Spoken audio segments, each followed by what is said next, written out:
Big George Foreman. Before Larry jumps in on this, Bert, and I know Larry has rebuttals. Why George Foreman at number 8? When I did my first book, 100 Greatest Boxers, George was not in it. Now that I'm coming out with a new one called Boxing's Greatest Fighters, something's happened in 20 years. George has come back. What he did was unmatched in sports history.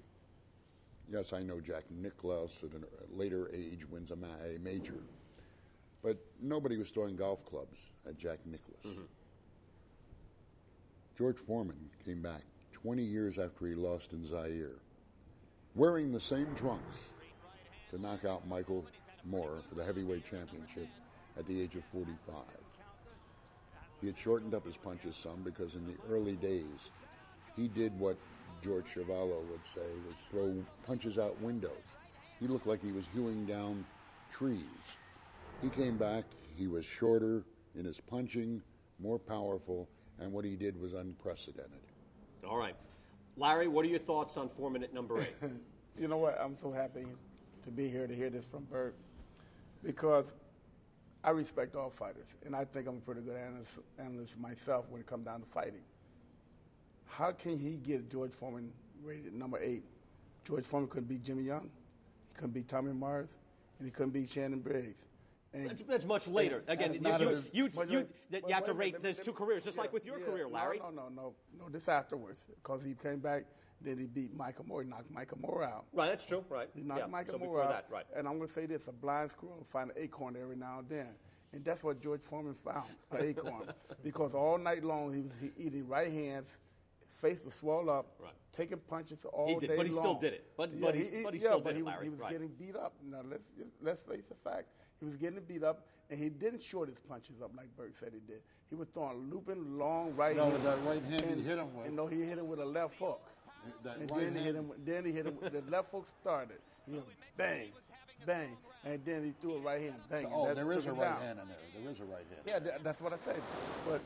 But he got lucky. I wouldn't rate him number 8. Looking at the entire career and the way he disposed of Joe Frazier, I mean, certainly he's going to get a lot of credit for that. You can get credit for it because we don't have cash today. Let me say this: he fight guys that. Where does he get this? No, I guess. Larry, make your point. Go ahead. I'm getting them from you, but that was a Butch Sugarism. Go ahead. Make your point. You can find anybody who don't move. George had problems with guys that move. That's why he never fought Larry Holmes. This man stood in front of George. Joe Frazier stood in front of George.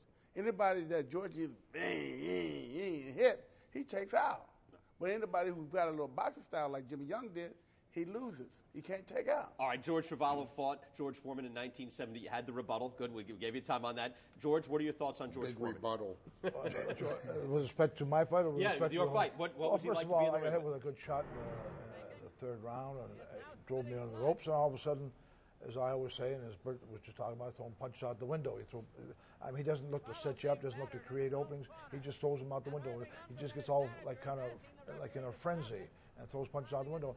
He didn't hit me with one solid shot after that. After that one good hook, he threw a bunch of punches, then I threw one back, and all of a sudden, referee Arthur McCanty stopped the fight. I'm saying, what the hell did you stop the fight for? I couldn't believe it. Apparently, he said he was reacting to my manager, Ray Youngerman, reacting to my wife. My wife got upset. She didn't like to see me get hit. McCanty is the all-time great. I mean, it's not, he's not prone to make I don't have any problems like with any other fight. But it shouldn't have stopped the fight. Even George, after the fight, even a few months ago, which is many years after the fight, said he was so tired after that barrage of punches, he could hardly keep going. So, and I know one thing that George lacks is stamina. George is always mindful, especially even his comeback. You can see it very mindful of blowing it all, of losing gas. And he always want to make sure that he didn't extend himself too far. But he had a tendency to do that. There's a postscript here on George. I won't even bother with Larry. But George Chuvalo fought George Foreman. George Chuvalo fought Muhammad Ali. George Chuvalo fought Joe Frazier. George Chuvalo was never knocked down in his career. Never off your feet. Sparring? Never off your feet? No. Really? I kissed a few girls, but I never kissed the canvas. They're all coming at me. They're all coming at me with these lines. We're going to go back. It's rubbing off. All right, let's go to 1970. This time it's George Foreman against Boone Kirkman.